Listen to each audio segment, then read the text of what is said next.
My name is Diana Myers, and I was 28 years old the morning my mother showed up to a will reading she wasn't invited to. My parents had disowned me at 13. I'd refused to give my sister my summer scholarship, and for that, they packed my things into a duffel bag and told me I didn't belong. I hadn't spoken to them in 15 years. My Uncle Harold took me in that same week. He raised me, he built me. And when he died in January of 2025, he left behind 12 commercial buildings, a $23.7 million estate, and a will that named me, and only me, as everything. What happened in that conference room on March 14th? What my father had quietly arranged 2 weeks before, I'm still not sure I have words for. But I'll try. Welcome back to Hidden Family Revenge. This is where we share stories of women who set quiet boundaries, and what happens when family finally notices. If today's story hits close to home, drop a comment and tell me where you're listening from. And if you haven't already, subscribe so you don't miss the next one. The morning Harold died, I was sleeping 3 floors below his condo. Same building on Capitol Hill. Different unit, different lease. I'd moved into mine at 23 and never left.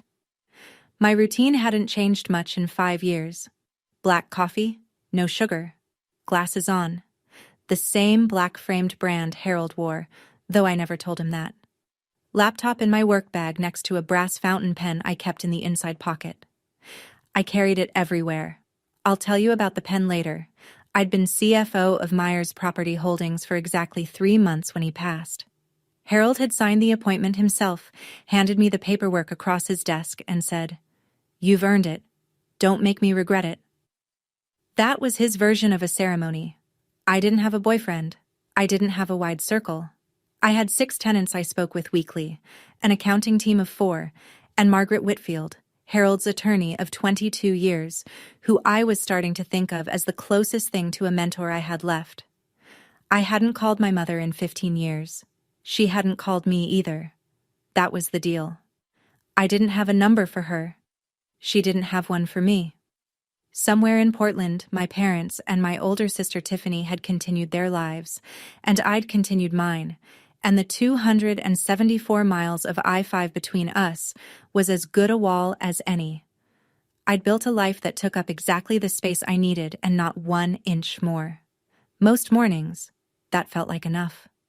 The morning of January 9th, I walked upstairs to check on Harold and found his bedroom door open, the reading lamp still on, and his body still warm. He'd died in his sleep. He was 71. To understand how I got here, I have to go back to August of 2010. Portland, Oregon. I was 13. I'd been awarded a summer enrichment scholarship at Portland State, a 6-week academic program in math and writing. I'd applied on my own. Wrote the essay at the public library after school because my parents didn't have a printer. When the letter came, I taped it to the fridge. 2 days later, my mother sat me down at dinner. Tiffany was 16. She needed the scholarship for her college resume, my mother explained. "You're already smart, honey," she said. "Tiffany needs this more." I said no. My father slammed his hand on the table hard enough to rattle the silverware. My mother's eyes went wet on command. I'd seen her do it before, at parent-teacher conferences when she wanted something waived. "If you can't put family first," she said, "you don't belong in this house." I looked at my father. He didn't say a word. Tiffany was already scrolling her phone. I went to my room, packed a duffel bag, took my library card, 2 changes of clothes, and the scholarship letter off the fridge. Slept on my friend Laura's couch that night with the bag under my head. The next morning, Laura's mother made me toast and asked if I wanted to call someone. I said no. Then the phone rang. It was Harold. He was my father's older brother, lived in Seattle, ran a commercial real estate company. I'd met him maybe 5 times at Thanksgiving, but for 2 years I'd been emailing him about books. He'd sent me a reading list once, and I'd kept writing back. He was the only adult in my family who ever asked me what I was reading. "Diana," he said, "pack what you have." He drove down from Seattle that same afternoon. Black sedan, window down, no sunglasses. He parked in front of Laura's house and didn't honk, just waited. I walked out with my duffel bag. He looked at it, then at me. That everything? That's everything. He didn't hug me, didn't give a speech, just opened the passenger door and said, "We're going to Seattle. You can come back if you want. Anytime. But tonight, you're sleeping in a bed." 3 hours up I-5. Mostly silence. Harold played an old jazz station and didn't ask what happened. He didn't badmouth my parents. He didn't tell me everything would be fine. About an hour in, somewhere near Olympia, he pulled into a diner and bought me a grilled cheese and a glass of milk. I ate the whole thing without talking. Back in the car, he said one thing I've never forgotten. "I don't have kids, Diana, never wanted them, but I have a guest room and a spare key, and I'd rather you sleep there than on somebody's couch." I nodded. That was the entire conversation. That night, I stood in his guest room on Capitol Hill, the room that would become mine for the next 10 years, and looked out the window. On clear days, you could see Mount Rainier from that angle, lit pink at sunset. That night, the mountain was hidden behind clouds, but I knew it was there. Harold came to the doorway, leaned against the frame. "I've been expecting something like this," he said. "I've seen how they are with you at holidays. I just didn't know when." He said goodnight, closed the door, and that was the last time anyone in my family made me feel like I didn't have a place to sleep. 15 years is a long time to compress into a few minutes, but here's what matters. Harold enrolled me at Lakeside School that fall. Private, rigorous, the kind of place where nobody cared who your parents were as long as you showed up prepared. He paid tuition without discussing it. His only rule: your money, your decisions. Mine is mine. On my 14th birthday, he gave me a brass cross fountain pen. Heavy, warm-toned, engraved with his initials, HM, on the clip. It had been his since 1986. "Use it for things that matter," he said. I kept it in my jacket pocket every day after that. I graduated. University of Washington, Foster School of Business. Finance, summa cum laude, 3.94 GPA. Harold didn't come to the ceremony. He said graduations were for parents, and he wasn't trying to be one. But he left a card on my desk at the office the next Monday. It said, "Good. Now do something with it." I did. CPA license at 25, senior financial analyst at Myers Property Holdings at 23. Yes, I started there during college. Director of finance at 26. I learned the portfolio from the ground up. Harold taught me how to read a lease before I could legally sign one. "The lease tells you who has the power," he'd say. "Read carefully." 3 months before he died, Harold called me into his office and signed my CFO appointment. He used the brass pen, my pen, the one he'd given me, then handed it back. "Hold on to this," he said. "There's a folder I've left with Margaret. It's for after." I asked what was in it. He shook his head. After. Harold taught me 2 things in 15 years: how to read a balance sheet, and how to keep my mouth shut when I didn't have to speak. The first scare came in 2023. Harold collapsed in his office on a Tuesday afternoon, cardiac arrhythmia. The paramedics got there in 4 minutes. He was back at his desk by Thursday, reading lease renewals like nothing happened. But something had happened. His color changed. He moved slower. He started leaving earlier, which Harold had never done in 40 years of business. By late 2024, the arrhythmia had worsened. 2 hospital stays in November. 1 in December. I took leave from operations and slept on the couch in his condo upstairs, checking on him every 4 hours like the cardiologist instructed. In his last week, he handed me a single sheet of paper with handwritten instructions. His writing was shaky, but legible. "Margaret has the will. I trust her. Don't sign anything without her. And Diana, don't let your father anywhere near this." January 9th, 2025, 6:14 in the morning. I found him in his bed with the lamp on, a book open on his chest, a biography of someone I can't remember now, and his face completely still. He'd gone in his sleep. No pain, no struggle. The paramedics said his heart just stopped. He was 71. He'd built Myers Property Holdings from a single duplex he bought in 1982 into a portfolio of 12 commercial buildings worth $23.7 million. He'd never married, never had children. He'd taken in his brother's discarded daughter and given her a desk, a title, and a life. The funeral was small, 30 people. Harold had pre-planned everything: the venue, the music, the guest list. My parents were not on it. But my mother and sister came anyway. They walked in 20 minutes late, wearing black, and my mother started hugging strangers before she even signed the guest book. Sandra Myers has a gift. She can walk into any room and make it about her within 90 seconds. At Harold's funeral reception, she worked the crowd like she was hosting. She hugged the caterer. She clasped the hand of Harold's property manager and said, "He was such a dear man. My dear brother-in-law." She'd met him maybe twice. Tiffany stood near the back, holding her phone low, recording a video she'd later post on Instagram with the caption, "Saying goodbye to a great man." 214 likes. She was 31, married, 2 kids, and still curating her life for strangers. My father wasn't there. Sandra told someone he was working. I heard from a cousin that he'd stayed in Portland. I wasn't surprised. Richard Myers only showed up when there was money to discuss, and nobody had told him the numbers yet. I was standing by the coffee when Sandra found me. She smelled like department store perfume and hairspray. She put both hands on my shoulders and looked me in the eyes for the first time in 15 years. "Honey, blood is blood," she said. "Let's not let the past define us today." I didn't respond.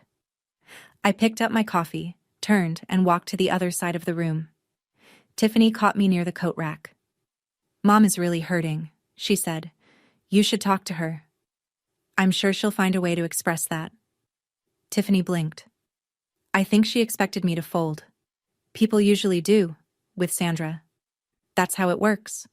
Sandra performs grief, and everyone around her adjusts. I didn't adjust. I put on my coat. On my way out, Sandra pressed a piece of paper into my palm, her phone number, written in the same round handwriting I remembered from grocery lists on the fridge when I was 12. I put it in my pocket. That was a mistake. 3 days after the funeral, I took the elevator to the 14th floor of the Morrison and Sullivan building downtown. The receptionist led me to a corner conference room with floor-to-ceiling windows facing west. Mount Rainier filled the frame, white and sharp against a January sky. Margaret Whitfield was already seated. Navy suit, reading glasses on a chain, a stack of files arranged in 3 neat rows. She stood when I walked in and shook my hand, with the kind of grip that told you she'd been doing this for decades. "I worked with your uncle for 22 years, she said. "He was the most deliberate man I've ever represented." She sat me down and explained what Harold had arranged. The will reading would not be a private affair. Harold had structured it as a combined event, a celebration of life and a formal executor confirmation. 47 invited attendees: lawyers, accountants, auditors, 2 of his longtime tenants, and representatives from 3 charitable organizations he'd named as contingent beneficiaries. "He designed this on purpose," Margaret said. "He told me his brother would make trouble. He wanted witnesses." Then she placed something on the table between us, a sealed Kraft manila folder, thick with papers, with 5 words written across the front in Harold's handwriting: "Diana, for after."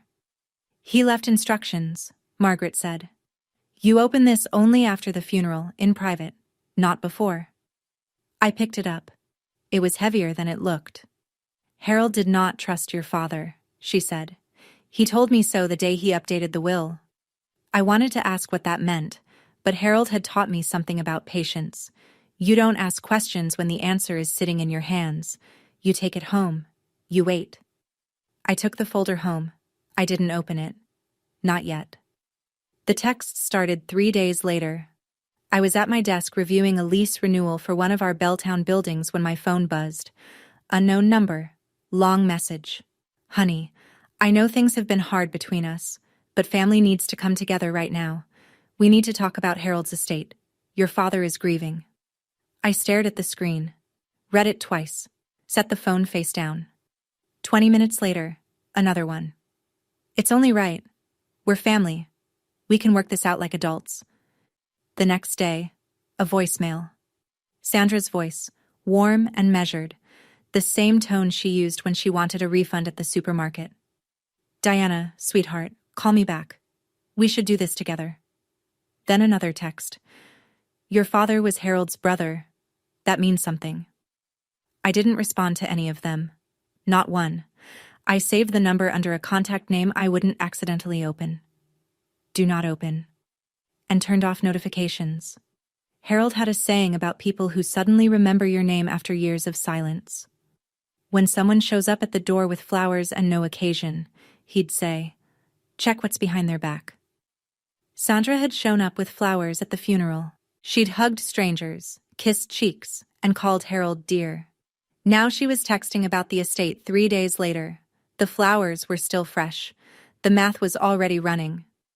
I forwarded every message to Margaret with a single note. For the file. Margaret wrote back, noted, keep everything. I did. Every text, every voicemail, every timestamp. I didn't know yet what they'd be worth, but Harold didn't raise me to throw away documentation. The following Friday, I came home at 6:30 to find my parents sitting in the lobby of my building. Sandra was perched on the edge of a bench near the mailboxes, legs crossed, purse in her lap. Richard stood beside her, hands in his pockets, jaw tight, wearing the same flannel jacket I remembered from when I was 12. They looked like they'd been waiting a while. Richard spoke first. We just want to talk. 5 minutes. I didn't invite them upstairs. I didn't sit down. I set my bag on the floor and kept my keys in my hand. There's nothing to talk about. If there's anything relevant, the attorney will contact you. Her name is Margaret Whitfield. Morrison and Sullivan. Sandra's face shifted. A flicker of something behind the warmth. Something harder. Diana, you don't understand. Your father is Harold's brother. He has rights. He doesn't. Honey. Sandra stood, took a step forward. Blood is blood. We're still family. I let the sentence sit in the air between us. 15 years since she'd used the word family in reference to me. 15 years since she'd told me I didn't belong in her house. Margaret Whitfield, I said again. Morrison and Sullivan, she's the one to contact. I picked up my bag, walked past both of them, and pressed the elevator button. Sandra didn't follow. Richard did. 2 steps, then stopped. As the doors opened, I glanced back. Richard already had his phone out dialing. I heard him say, Frank, it's me. We're going to have to move on this. The doors closed. I rode up alone. I didn't know who Frank was, but I'd learned from Harold. When someone names a person you haven't heard of, write it down. I pulled out my phone and typed, Frank. Richard called him. Friday, 6:45 p.m. Tiffany's approach was different. She went digital. Over the next 4 days, she sent me 14 Instagram direct messages. The first few were warm. Hey, sister, can we talk? I miss you. The kind of thing that might have worked on someone who hadn't watched Tiffany perform kindness her entire life. By day 2, the tone shifted. Mom is crying every night. She's devastated. By day 3, we were kids, Diana. Mom and Dad are older now. They've changed. You're being cruel. Day 4, if you embarrass our family at that reading, you'll regret it. I didn't respond to a single message. Not one word. Then she showed up at my office building, the Myers Property Holdings headquarters on 2nd Avenue. She walked through the front door and told the receptionist she was my sister. Security stopped her in the lobby. I watched from the 3rd floor window as she argued with the guard for 6 minutes, then left. That afternoon, she posted a story on Instagram. A black screen with white text. Some people forget where they came from. 200 likes. 38 comments. Mostly heart emojis from people who had no idea what she was talking about. My coworker James saw the post. He didn't say anything. I appreciated that. What I noticed, scrolling back through Tiffany's profile that night for the first time in years, was that she'd been building this narrative long before Harold died. Family first, captions. Group photos where I was conspicuously absent, quotes about forgiveness and sisterhood posted on Mother's Day. She'd turned our estrangement into content. She'd made herself the peacemaker of a war she'd helped start. I closed the app and didn't open it again. The next week, I sat in Harold's old office at the top of the building. It was mine now, technically, but I hadn't moved anything. His leather chair still held the shape of him. His reading glasses sat on the desk next to a stack of lease files and a coffee mug that said, "World's okayest landlord," which I'd given him as a joke 3 Christmases ago. I opened the portfolio review.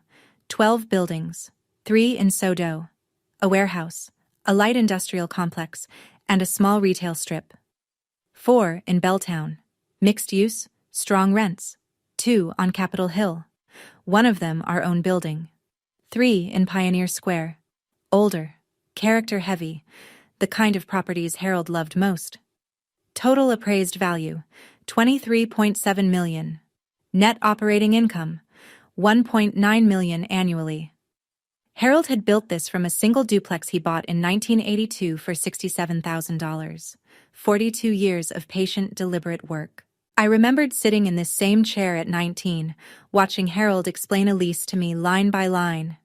"The lease tells you who has the power," he said, running his finger down the rent escalation clause. "Read carefully. Every landlord-tenant relationship is a negotiation, and the person who reads the fine print wins." I'd read every lease in this portfolio at least twice. Harold knew that. It's why he promoted me.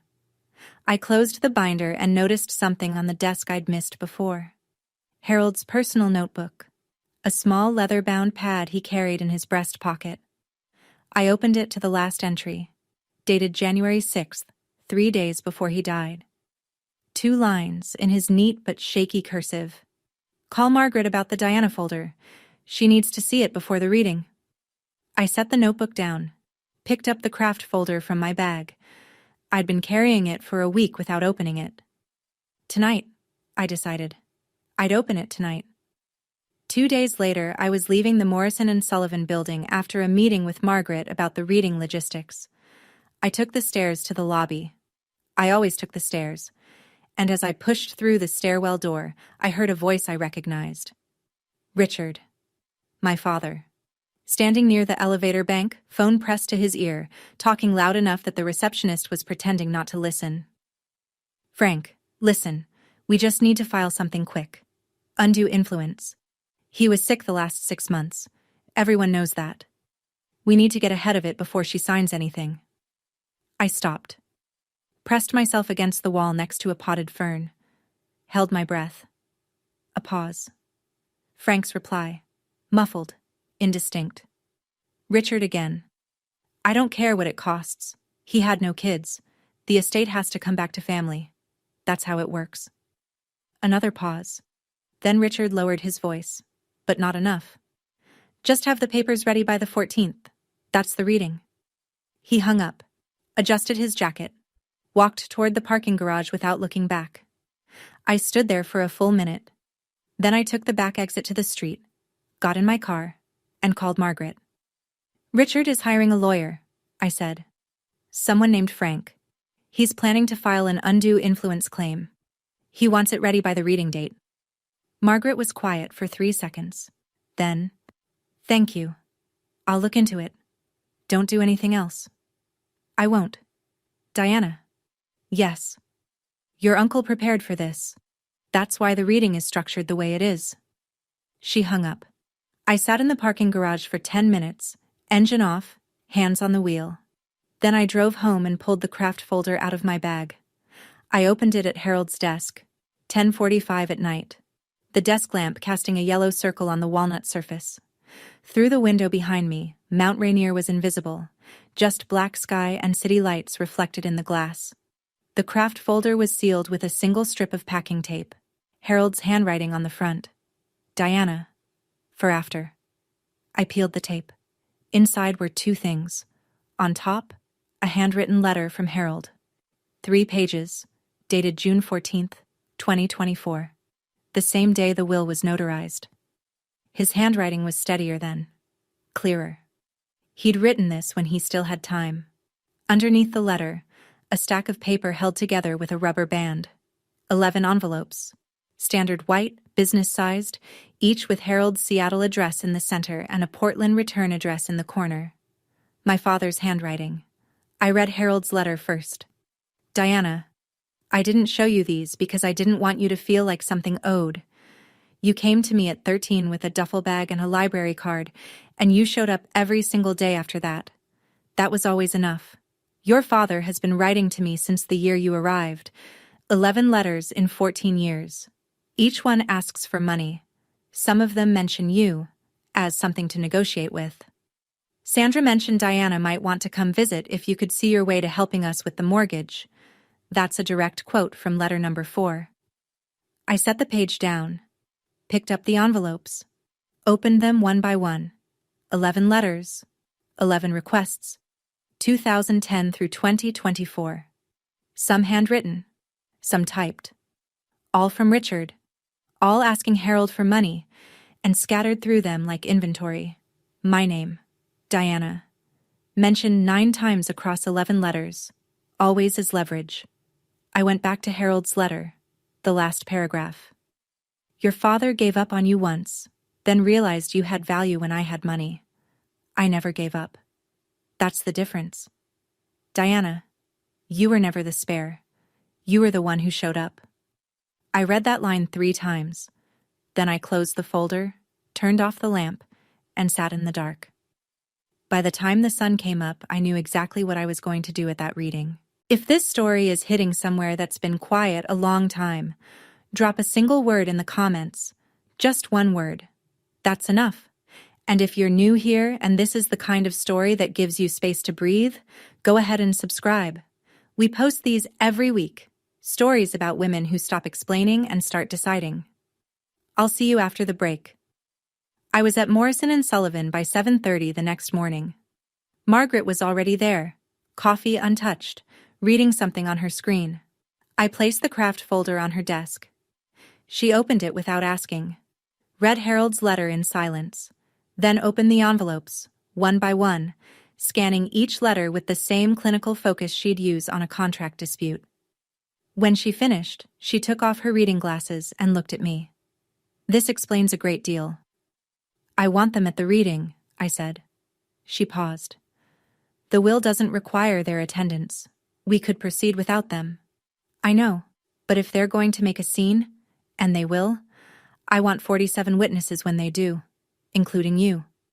Margaret studied me for a long moment. Then she pulled a legal pad from her drawer and began writing. I'll send formal invitations by certified mail, she said. They'll know it's official. They'll think it's an opportunity. Good. One more thing. She set the pen down. Has Richard contacted another attorney? You mentioned a name. Frank. Frank. I don't have a last name yet. I'll find out. She slid the craft folder back to me. Bring this to the reading. Don't show it before then. Don't reference it. If they escalate, we use it. If they don't, we file it and move on. I nodded. Diana. Margaret leaned forward. Your uncle designed this reading like a courtroom. Witnesses, documentation, public record. He knew exactly who your father is. He built a wall of people around you before he died. I picked up the folder. It felt different now. Not heavier exactly. More like something loaded. I'm not afraid of them seeing the room, I said. I want them to see the room. Margaret sent the invitations by certified mail the following morning. 4 days later, I got the voicemail. Sandra's voice. Controlled, rehearsed, with that warm, sharp edge she reserved for when she wanted you to think she was being reasonable. Honey, we know what you're trying to do. Your father and I have spoken to a lawyer. We will contest this will if we have to. We'd rather not, but we will. I hope you'll do the right thing before that happens. I played it twice. The second time, I noticed the hesitation at lawyer. She'd practiced the word. She wanted it to sound heavy. It sounded like someone quoting a daytime TV show. I transcribed the voicemail and emailed it to Margaret with a single line. Add to file. Margaret replied within the hour. Noted. By the way, your invitation was hand-delivered to their hotel yesterday. They've RSVP'd. I read that sentence twice. Their hotel. in Seattle. They'd checked in days ago, which meant Sandra and Richard had been in the city the entire week, not grieving in Portland, not working, as Sandra had told people at the funeral. They'd driven up and set up camp, planning, strategizing, calling lawyers named Frank. I forwarded the voicemail file to Margaret and asked one question. Do you have a name for the attorney yet? Her reply came at 11:16 that night. Frank Delaney, solo practice, Tacoma. He's drafted an intake form but hasn't filed anything yet. Frank Delaney, Tacoma. I wrote it down in Harold's notebook, underneath Harold's last entry. It felt like the right place for it. 2 weeks until the reading. Everything was moving and I hadn't raised my voice once. 1 week before the reading, Margaret walked me through the legal landscape in her office. She closed the door, poured 2 glasses of water, and laid it out flat. The will was notarized and filed with King County Superior Court. Harold's physician had recorded a capacity exam on video 6 days before the signing. Standard practice for high net worth estates, Margaret said. But Harold had insisted on it anyway. He wanted it bulletproof. I was named sole heir and sole executor. Margaret explained the difference carefully. Sole heir means you inherit everything. Sole executor means you administer the estate. You decide how, when, and to whom assets are distributed, within the terms of the will. They're 2 separate authorities. You hold both. She continued. Under Washington state law, once the court confirms the executor, I could petition for something called non-intervention administration. It means you manage the estate without ongoing court supervision, Margaret said. You can sell property, manage funds, distribute assets, all without a judge signing off each time. It's granted when the estate is solvent, and the executor is named in the will. And contesting? 3 grounds, she said. Undue influence, lack of testamentary capacity, or fraud. None apply. The will is clean. The video exam is clear. Harold's intent is documented across 12 years of correspondence with this office. She paused. Frank Delaney filed an intake form with the bar 2 weeks ago. He's representing your father. Can he be at the reading? Not unless we invite him. We're not going to. And if they file after? Margaret folded her hands. They can file. They will lose. But it will cost them money, and it will cost the estate time. She looked at me. Are you prepared for that? I'm prepared. The night before the reading, I left the Myers property garage at 6 and found Tiffany standing next to my car. She was leaning against the driver's side door of my Audi, phone in hand, angled low. Recording. I could see the red dot on the screen from 10 feet away. I just want to talk, she said. One conversation, 5 minutes. I stopped walking. Not on camera, not in a garage. I'm not recording. Tiffany, I can see the light. She lowered the phone but didn't lock it. Fine, can we just... Tomorrow, at the reading, with everyone. Her jaw tightened. You're going to embarrass us, aren't you? I opened the car door. I'm not the one with anything to be embarrassed about. Diana. Her voice cracked. And for half a second, I saw something real. She was scared. She'd been positioned as the favored daughter her entire life. And tomorrow, in a room full of people she'd never met, that position was about to be tested. I almost said something. Almost. But then she lifted her phone again and snapped a photo of my license plate as I pulled out of the space. Just in case, I assumed. Just in case she needed evidence of where I was, or what I drove, or how much my car cost. Tiffany collected information the way Sandra collected sympathy, reflexively, without knowing what she'd use it for. I drove home, called Margaret from the car. Everything's ready, she said. 47 confirmed, court reporter booked, documents organized. If anything unexpected happens, I'll handle it first. You speak when you're ready. Not before. Understood. Get some sleep, Diana. I didn't. 6 a.m. Friday, March 14th, 2025. I was awake before my alarm. I made coffee the same way I always did. Black, no sugar, poured into the same mug I'd been using for 3 years. I put on my glasses, brushed my teeth. Stood in front of the closet for a full minute before choosing what I already knew I'd wear. A black tailored suit, clean lines, no jewelry, except a small pair of silver studs Harold had given me when I passed my CPA exam. I slid the brass pen into my inside jacket pocket. It sat against my chest. Cool at first, then warm. Heavier than it had any right to be. I picked up the craft folder from the kitchen counter. It held everything now. Harold's letter, the 11 envelopes, and a set of documents Margaret had prepared for the signing. I'd added one thing of my own, a single page with a handwritten note I'd drafted at 2 a.m, just in case I needed words and couldn't find them. I locked the condo, took the elevator down, drove downtown and parked at the 5th and Madison garage, 4 blocks from Morrison and Sullivan.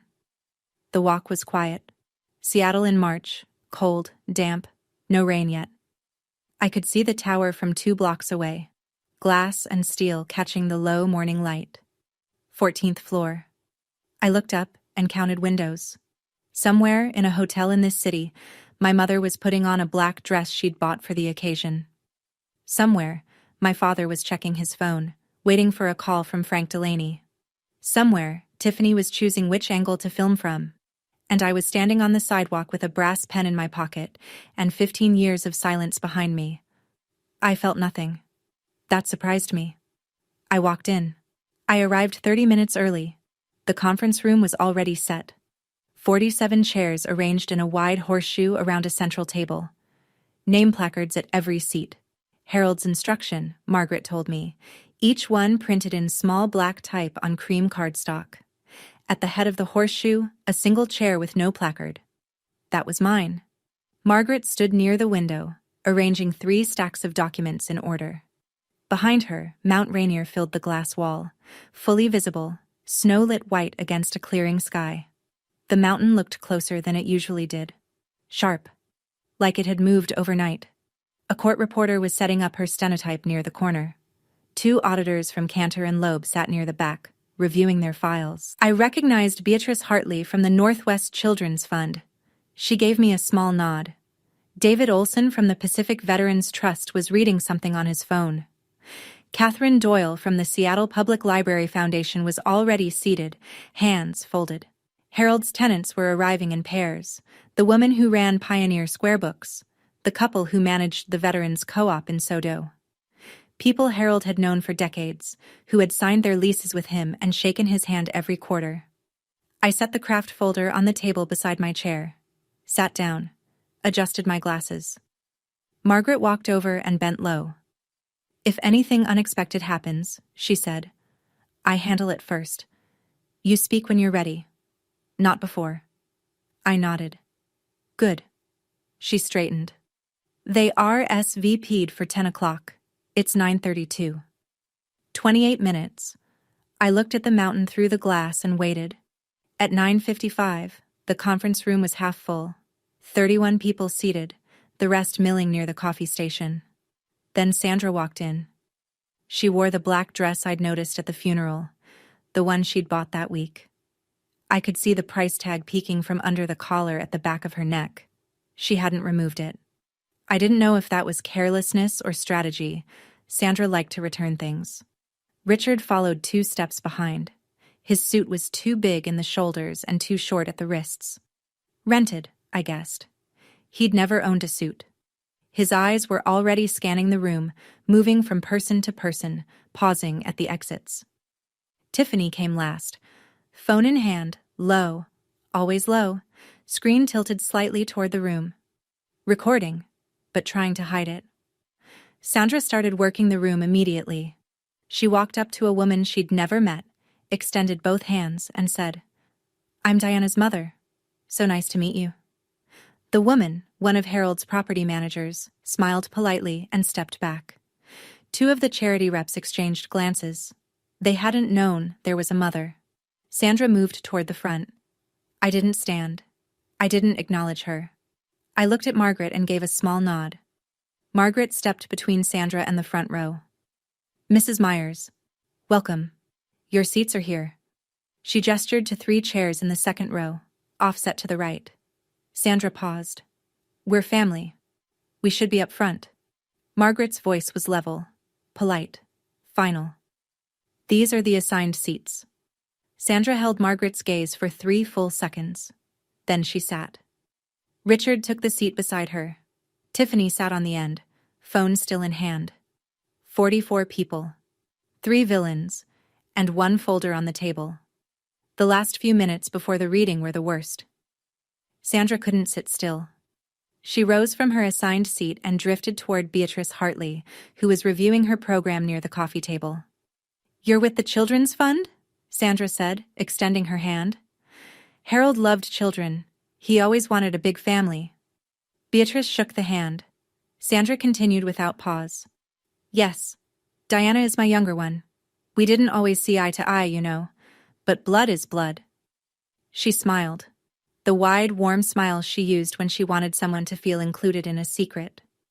Beatrice nodded once, turned away and poured herself more coffee. Across the room, Tiffany had found David Olson. She was talking to him about Harold's legacy while holding her phone at hip level. David, a Marine veteran, 6'2", silver crew cut, looked at the phone, then at Tiffany. "Put that away," he said. "This isn't a show." Tiffany's smile froze. She dropped the phone into her purse. I watched Richard from my seat. He wasn't mingling. He was sitting exactly where Margaret had placed him, phone in his lap, checking the screen every 30 seconds. Twice, he turned to look at the conference room door. Then again. 3 times in 2 minutes. Margaret noticed too. She leaned down to my ear. "He's expecting someone." I looked at Richard's face. His knee was bouncing. His eyes kept darting to the hallway. Frank Delaney. He'd been told not to come. He'd told his lawyer to come anyway. I placed my hand flat on the craft folder and waited. At 10:02, Margaret stood, adjusted her blazer, and called the room to order. The room went quiet in layers. The coffee station murmur died first. Then the shifting of chairs. Then the typing from the court reporter's setup. Finally, silence. Margaret stood at the head of the horseshoe, a single leather binder open on the podium. She placed her reading glasses on and didn't look up for 4 full seconds. The room held its breath. "We are here today for the reading of the last will and testament of Harold Elias Myers," she began, born July 18, 1953.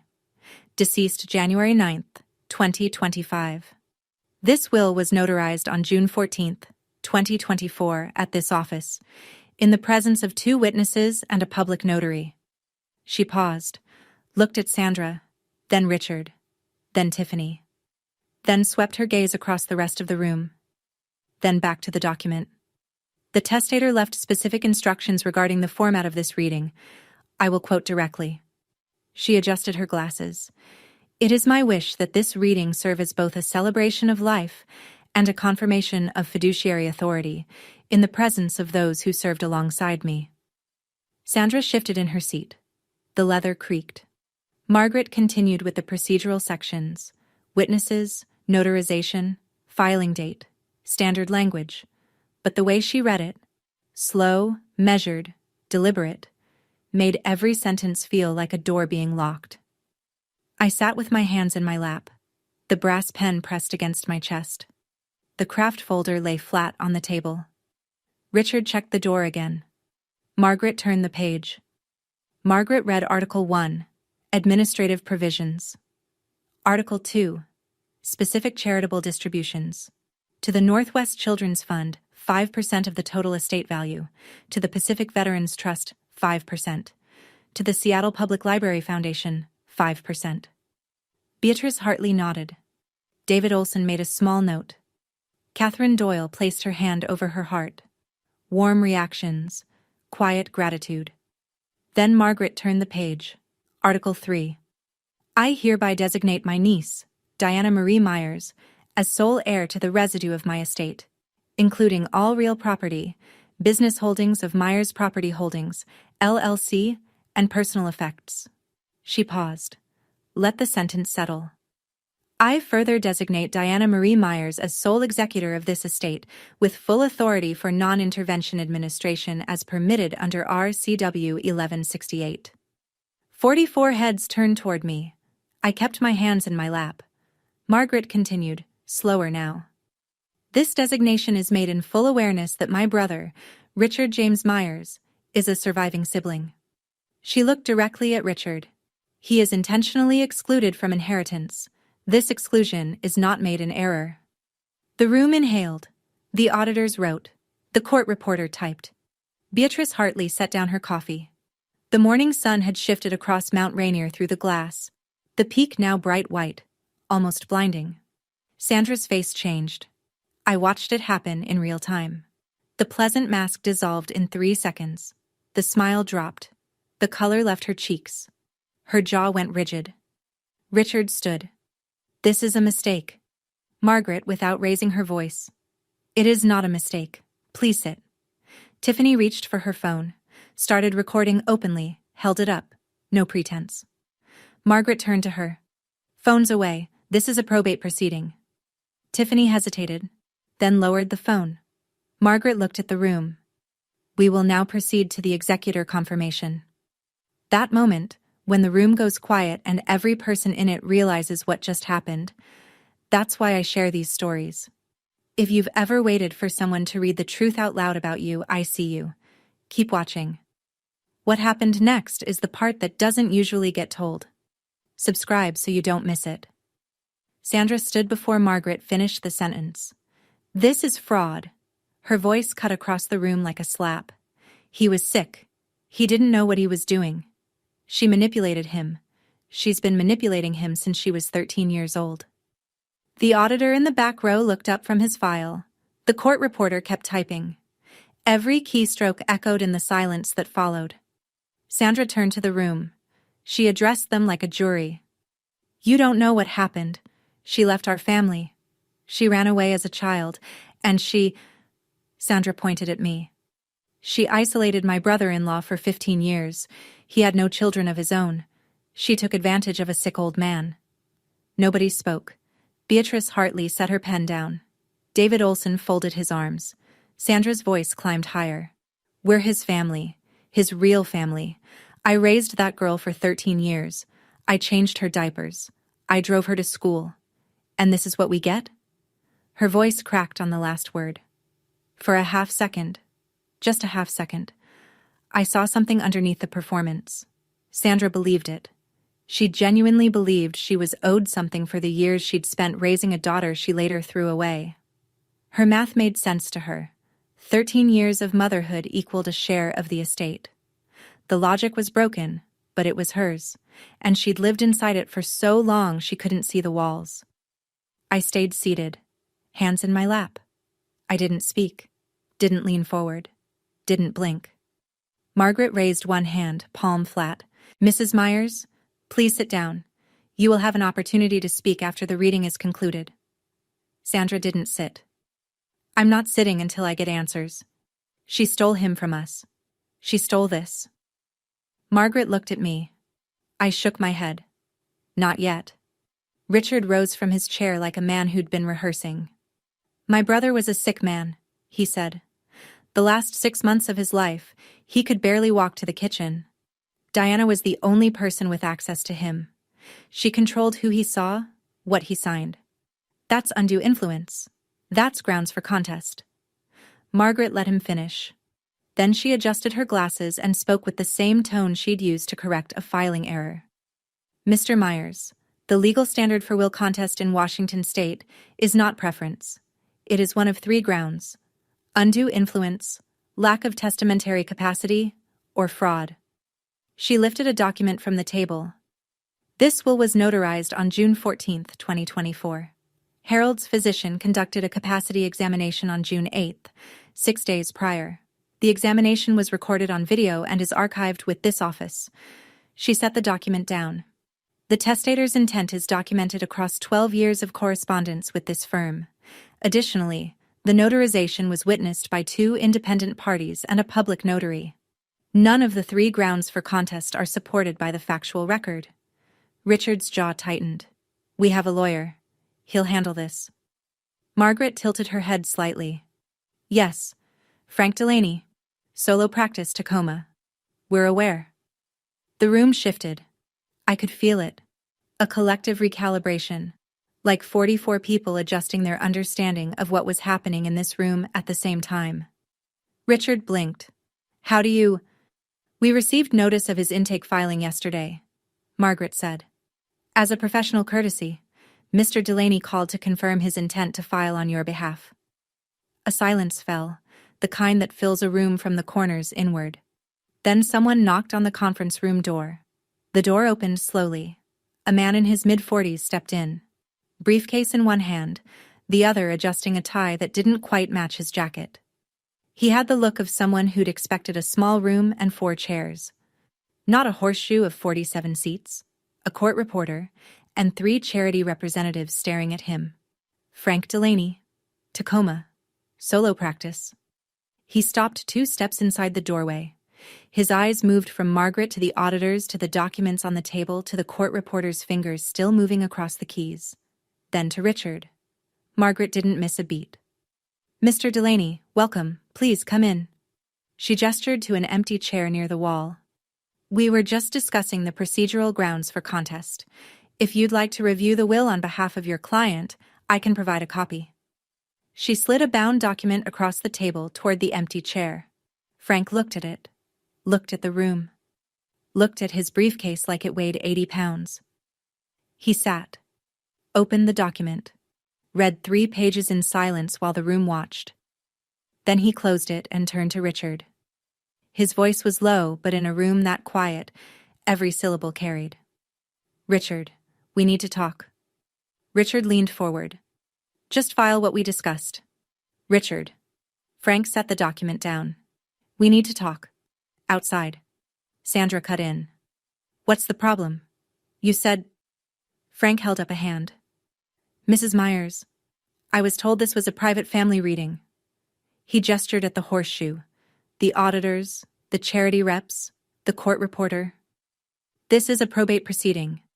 And the factual record, he tapped the will, does not support what I was briefed on.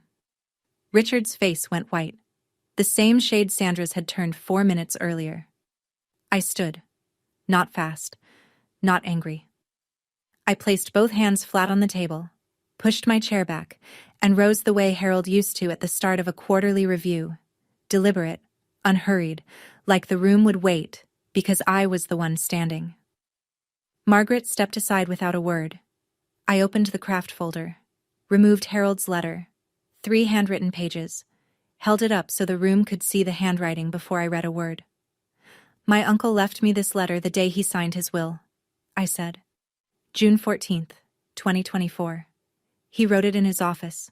I opened it 2 months ago, alone, in the same chair where he used to sit. I read the letter aloud, all 3 paragraphs. My voice was steady. I'd practiced it once at 3 a.m., standing in my kitchen. I read it the way Harold would have wanted, clear, no performance, no pauses for effect. When I reached the last paragraph, I slowed down. Diana, you were never the spare. You were the one who showed up. I let the sentence land. Then I set the letter down and picked up the stack of envelopes, held them in one hand. These are 11 letters my father mailed to my uncle between 2010 and 2024. Each one asking for money. Several mention me, as something to negotiate with. My uncle kept them. He didn't show me. He didn't want me to feel like a debt. Sandra opened her mouth. Diana, don't... I looked at her. Leveled. Quiet. Mom, I'm not finished. She sat back. I set the envelopes on the table. My family didn't lose me. They gave me up. And then they spent 14 years trying to sell me back to the brother they envied. The brother who took me in anyway. I looked at Sandra, then Richard, then Tiffany. I'm not asking for an apology. I'm not interested in reconciliation. Blood was never the problem. Choice was. I reached into my jacket pocket and pulled out Harold's brass pen, uncapped it, signed the non-intervention administration paperwork Margaret had placed at my seat. The pen clicked against the walnut table when I set it down. If you want to file something, I said, file it. The will is sound. Margaret will represent the estate. You will be billed for our legal costs. I sat down. The pen lay on the table between us, brass catching the morning light. Sandra cried. But this time, nobody reached for a tissue. Beatrice Hartley looked away. David Olson studied his hands. Catherine Doyle wrote something in her notebook and closed it. The court reporter typed the last line and paused, fingers hovering. Tiffany's hand moved toward her purse, toward the phone, then stopped. She'd seen the court reporter. She'd seen the auditors. She'd seen 44 people watching her reach for a camera in a room full of legal witnesses. She folded her hands in her lap instead. Frank Delaney stood. He straightened his tie, picked up his briefcase, and turned to Margaret. "I'll be withdrawing as counsel by Monday. Margaret. Send the notice to my office." Frank walked out without looking at Richard. The door closed behind him with a soft click. Richard took Sandra's arm and helped her up. She was still crying, loud, shaking sobs. But the performance had lost its audience. Nobody moved to comfort her. Nobody spoke.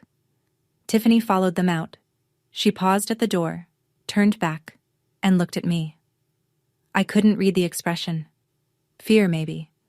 Or recognition. She left without saying a word. The remaining 44 people sat in their seats. Nobody rushed to fill the silence. Then Beatrice Hartley raised her hand.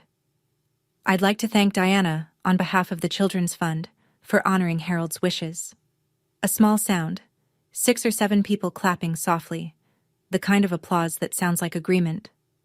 I closed the folder, set the pen on top, and let the room breathe. The room emptied slowly. People came up one by one, a handshake, a quiet word, a nod. David Olson squeezed my shoulder and said, "Your uncle was a good man."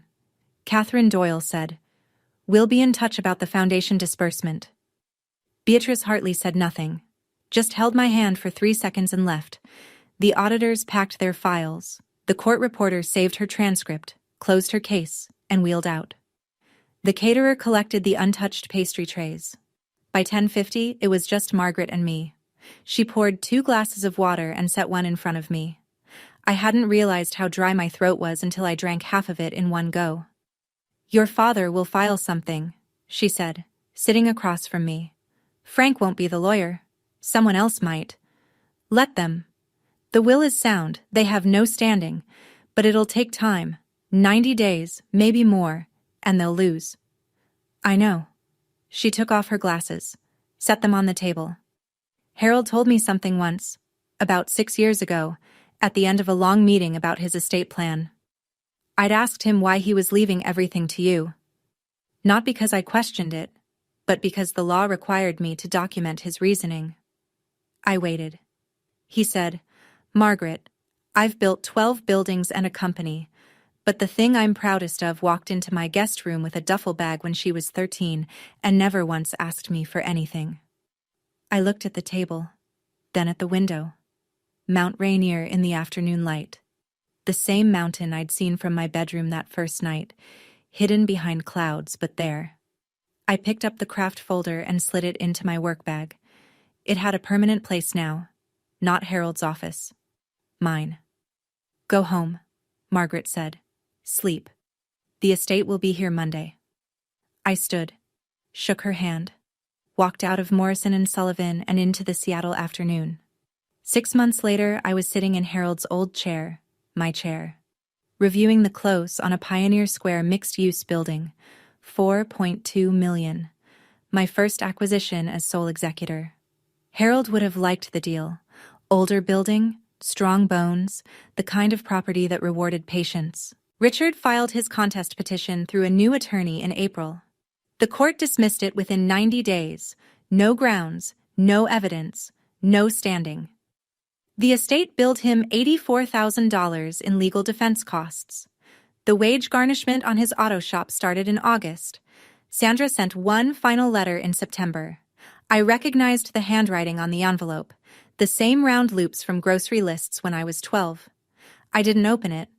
I filed it in my desk drawer, next to Harold's notebook, and closed the drawer.